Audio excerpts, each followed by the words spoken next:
क्या आप भी सिर्फ 5 रुपए के आसपास का कोई ऐसा पेनी स्टॉक ढूंढ रहे हैं, ये सोचकर कि यह टेक्सटाइल और कपड़ों का बिजनेस करने वाली कंपनी कल को मल्टीबैगर बन जाएगी?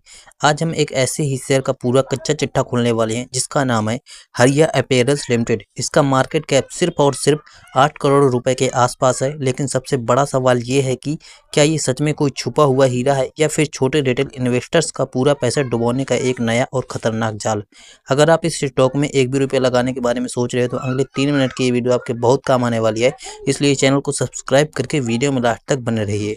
तो दोस्तों, सबसे पहले ये समझते हैं कि ये कंपनी कब से काम कर रही है और इसका बिजनेस मॉडल क्या है। देखिए, ये कंपनी हरिया ग्रुप का एक हिस्सा है जिसे हरिया एक्सपोर्ट लिमिटेड के गारमेंट डिवीजन को अलग यानी डीमर्ज करके बनाया गया था।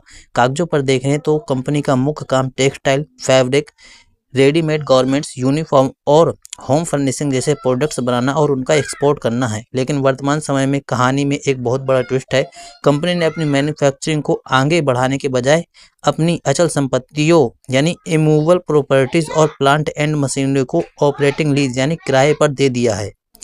दोस्तों, कपड़ों और एक्सपोर्ट का बिजनेस सुनने में तो बहुत नॉर्मल ही लगता है, लेकिन इस कंपनी का कड़वा सच सुनने में बेहद चौंकाने वाला है। इस स्टॉक में कुछ ऐसे रेड फ्लैग और खतरे आ चुके हैं जिन्हें नज़रअंदाज नहीं किया जा सकता।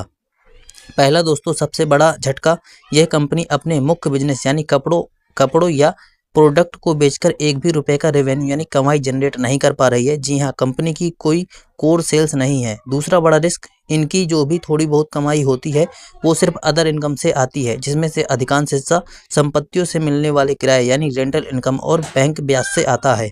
तीसरा सबसे बड़ा खतरनाक रेड फ्लैग ये कंपनी में है दोस्तों, लगातार हर साल भारी ऑपरेशनल लॉस यानी नुकसान पोस्ट कर रही है कंपनी, जिसकी वजह से इसके पुराने सारे रिजर्व यानी जमा पूंजी पूरी तरह से खत्म हो चुकी हैं। ऊपर से कंपनी अपनी ही कुछ रिलेटेड पार्टियों को लोन बांटने की अप्रूवल्स ले रही है, जो इस नाजुक स्थिति में और बड़ा जोखिम पैदा करते हैं। तो दोस्तों, फाइनली वर्डिक्ट क्या है और आपको क्या करना चाहिए? देखिए, जब कोई कंपनी अपना मूल बिजनेस बंद करके सिर्फ किराए की रकम पर टिकी हो और लगातार घाटे में चल रही हो, तो सिर्फ 5 रुपए का भाव और छोटे मार्केट कैप देखकर उसमें अपनी मेहनत की कमाई फंसाने से पहले एक बार आपको अच्छे से जरूर सोचना चाहिए।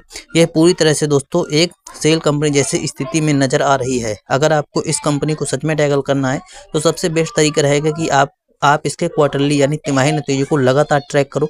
जब तक कंपनी जमीनी स्तर पर दोबारा अपनी मैन्युफैक्चरिंग शुरू करके कपड़ों की वास्तविक सेल से रेवेन्यू जनरेट करना शुरू नहीं करती, और दोस्तों जब तक इसके ऑपरेशनल लॉस पूरी तरह से खत्म नहीं होते, और सबसे जरूरी जब तक कंपनी लगातार हर क्वार्टर में मजबूत नेट प्रॉफिट कमाकर नहीं दिखाती, तब तक के लिए सिर्फ इसे वॉच लिस्ट में रखकर ट्रैक करना ही सबसे सही फैसला होगा। तो दोस्तों, ये वीडियो केवल एजुकेशनल पर्पज़ के लिए बनाया गया है।